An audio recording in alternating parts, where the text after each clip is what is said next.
Heaven's California.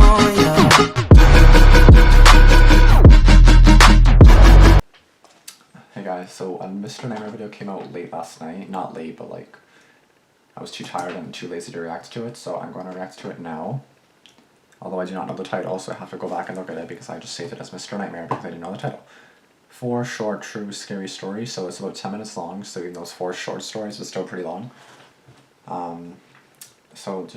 This isn't anything specific, just short horror stories, so wonder what'll happen here, but let's see. Let's get into this. Make sure you subscribe if you're new, or if you've been here for a while and you're not subscribed yet, be sure to subscribe. And if you have any suggestions in the comments below, then of course let me know. Let's go. I love Mr. Nightmare, and he just uploaded like a week ago, so I'm actually pretty happy with this. Like, I'm excited. I wanted to watch it yesterday, but it was a Friday or a Saturday night. I was pre-gaming with some friends at my apartment before going out to a bar in town. One of my friends called the Uber, and we were all pretty drunk, laughing and being loud with typical drunken banter. Uber. We got to the bar, and no line that night, surprisingly. At some point in the night, I asked for a girl's number who I'd been talking to.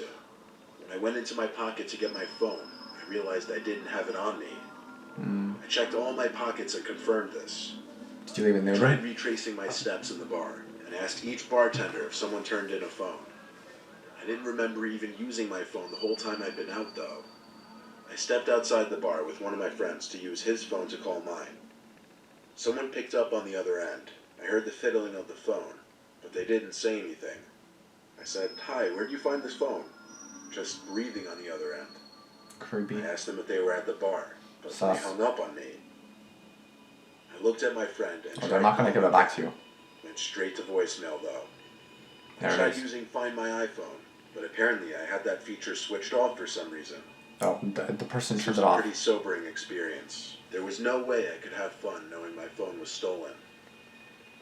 My friends told me just worry about it tomorrow. Go to the police station and get their help in tracking it. Yeah, but like your phone is like your baby. Like, I you went know, you home need your early phone. that night. I put a couple slices of bread in the toaster before bed and found my phone on the kitchen counter. It didn't make sense. I signed into it and checked my recent calls. And indeed, someone accepted the call, and it lasted for 25 seconds. Someone had been in my apartment to accept the call. That much was clear. That's creepy. I flipped the place upside down looking, screaming for whoever it was to come out from where they were They're hiding. probably gone by now.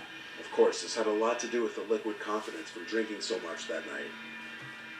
I finally called the cops, but considering there was no real proof of any forced entry, True. places to hide are basically non-existent in this apartment. Yeah. They couldn't do anything besides a police report. Nothing seemed to be missing from my apartment, but going to sleep that night, knowing someone had been in my apartment, or even worse, might possibly have still been in there with me, is probably the most uncomfortable night of my life.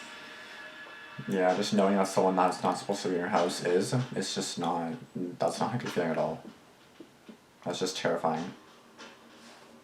I was 17 years old, and this happened on a late summer night. My dad and little brother had gone to a Boy Scout campout. My dad was one of the Scoutmasters. I was home alone with my mom for the weekend. She was already in bed at this point.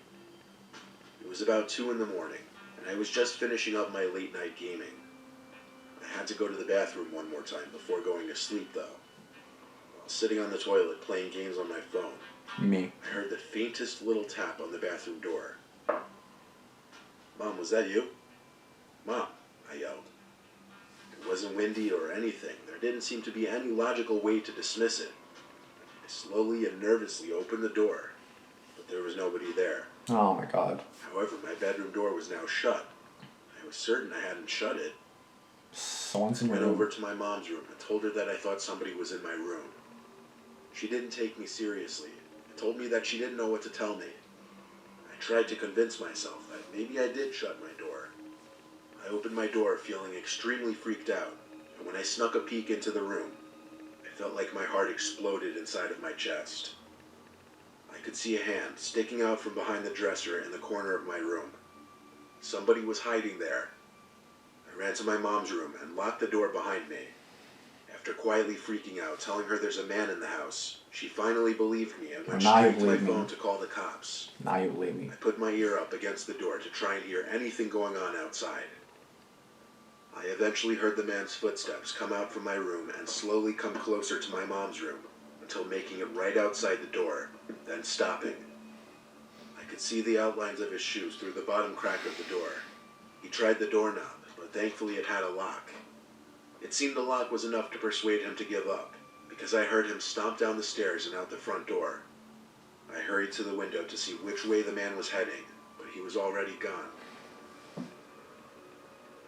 Shit, I'd be terrified if I just came in my room, like woke up, went to pee, and then I just see someone in my room. I'd be flipping the fuck out. Holy shit. When I was younger, 10 years old at the time, Of course. my mom had just started letting me stay home alone.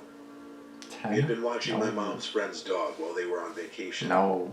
My mom worked weeknights, so she told me that they would come around back since the dog's cage was right next to the back door, and that I would have to let them in. Mm-hmm. I sat in the den by the back door, with the dog by my side while I watched TV. He then started to growl and bark while looking out the window to the dark.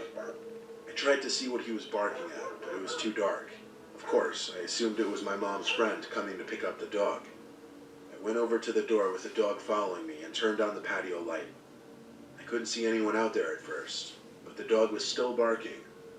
I made sure to peek at every corner of the yard, but then I saw someone at the garden by our shed. It looked like my mom's friend. Are you sure? They seemed to be bending over, picking something up.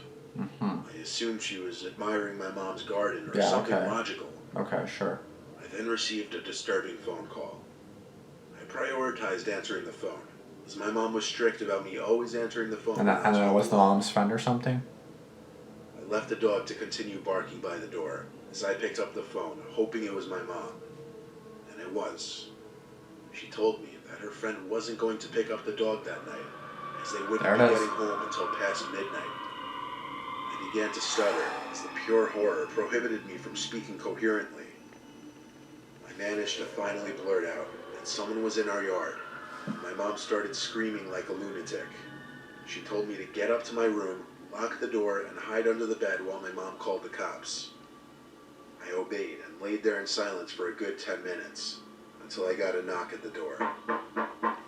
I sprang up and out of the room, making it halfway down the stairs.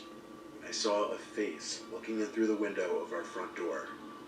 This face, a guy, staring right at me. A face so unsettling that it disturbs me thinking of it today. I screamed at the guy that the police were on their way, but he didn't move. He insisted on just staring at me like a statue. Or instead, you're gonna get caught, so that's Ran all fine. the way back upstairs, tripping twice, and back to my room. I waited another few minutes before another knock came at the door, Is it followed the by a police? muffled shouting noise. Are you sure it's It the was police the though? police this Are you time. sure? Okay. They scanned the whole premises, but the guy was gone. They took me into custody until my mom arrived at the station. After that incident, she started having a babysitter watch me again, all the way until I was 12. I remember staying home alone like at like 11 or 12 and I was so nervous. Like the doorbell rang and I hid. Like I was so nervous. I told you guys this before, but I don't know if you heard it or listened to it or not.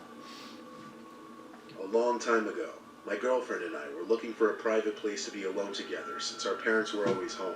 Okay? There was a vacant house on the corner of our block that hadn't been owned for years. The back door was always left unlocked. I would Sus. know because my friends and I had been in there before. Sus. We went in through the back, but before we could even get upstairs, there was a knock at the front door. We looked at each other with It's abandoned, worry, right? Or like but if totally. someone had caught us sneaking in. Mm. She peeked out the window, but there was no one on the stoop. She made sure that the door was locked before turning back to me. I assured her it was just some kids playing ding-dong ditch. We made it only halfway up the stairs before the frantic knocking on the door came back. She checked the window again. The porch was still empty. She opened the door this time, but still couldn't see anyone. Don't go outside or you're gonna I die. wanted to look tough to impress her, so I stepped outside and yelled at the pranksters to try it again. I shut the door and waited behind it, hands on the doorknob, ready to throw the door open. I just waited there for at least a minute. I was about to just forget about it. Until. I heard the blood-curdling scream of my girlfriend. We turned to see what she was screaming at, and I screamed as Shit. well. What? Just barely in the dark, we could see the silhouette of a huge humanoid figure very slowly making its way down the stairs. How the hell? What? It was moving in a hovering-like motion. How the hell did it even get inside? We ran past it just in arm's reach and left the house the way we came. We ran all the way back to my house, both of us out of breath. We know it couldn't have been an old person. They had to be at least 7 feet tall. Nobody was supposed to be living in that house, though. I even asked a friend living across the street from the house, and he said it had been vacant for years. The ghostly way the figure moved made it all the more disturbing. We both agreed to keep quiet about this story. I still occasionally have a nightmare or bad thoughts about that night. I don't know if that's like your imagination or if that's just like, obviously you saw it, right? So I don't know if it's a ghost or something. I don't know, maybe someone, I don't know. Maybe someone was playing a prank, but that's like, or if it was that someone that got in, it's like, how did they knock and then all of a sudden get in the house a minute later, you know what I mean? Like, how did they even get in? That's what I don't understand, so it's definitely kind of scary. Because they were all like more so Home Alone stories or kind of like breaking in stories type of thing somewhat.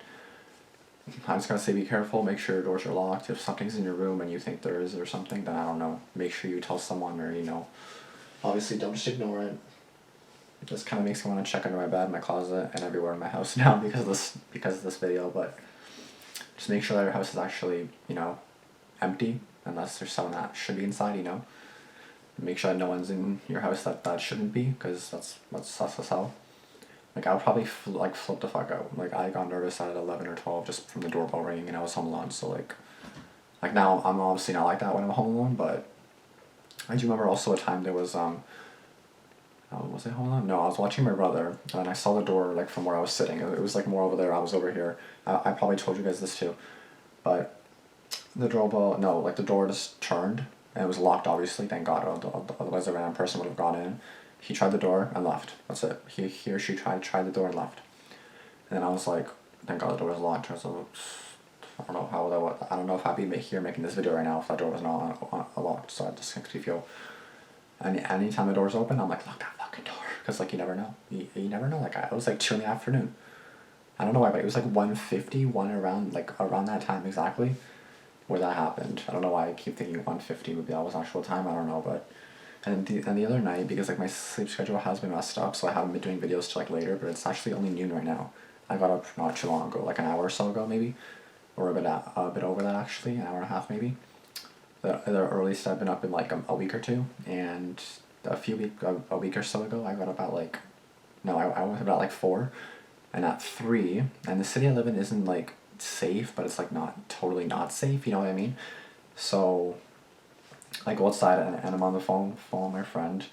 I went outside because like from my backyard I heard like the garbage cans being tumbled over and I was like, what is going on over there? I was like, okay, logical explanation is animals. And I'm like, it kept happening and I'm like, if it was an animal, wouldn't they just stop? Like, wouldn't they just knock it over and stop and then just eat whatever the hell food or green bin or whatever the hell it is, right? And the noise persisted and I was like, so I go out the front door, not the back door, because the back door is like I was like right near the back door, and the light was on in that room. So like if it wasn't a person, they would surely see the light on, because they would probably think at 3:30 all the lights are off. No, mine was on, obviously, because I was still up. I go out the front door and I go on the driveway. It was cold a little bit, and I grab my flashlight, my phone flashlight, and then I go and I look, and then nothing was there, and then I hear a bunch of animals fighting, and I'm like, are you fucking serious? Like, it was like rah, rah, rah. It was like totally going apeshit. I was like, the fuck. So. All I can say is be careful. Like, if you hear anything, I wouldn't say go investigate like I did, because that's probably not what I should have done, but I mean, like, what am I going to do? Just like forget about it and go to bed? No, I need to make sure that we're okay, you know. First, I'm not just going to be like, okay, you know what, let's just see if I wake up in the morning and then, you know, like, no, I'm not going to do that. I'm going to make sure that we're okay. And if there's an actual danger, then I'll call the cops or do whatever I have to, you know. But I don't know, just be safe, dudes, and make sure to, you know, make sure no sus shit is going on. That's going to be it for this video. Thank you guys for watching. Like, comment, and subscribe, and I'll see you guys in the next video. Peace out, and make sure to give me any suggestions that you may have. Peace out.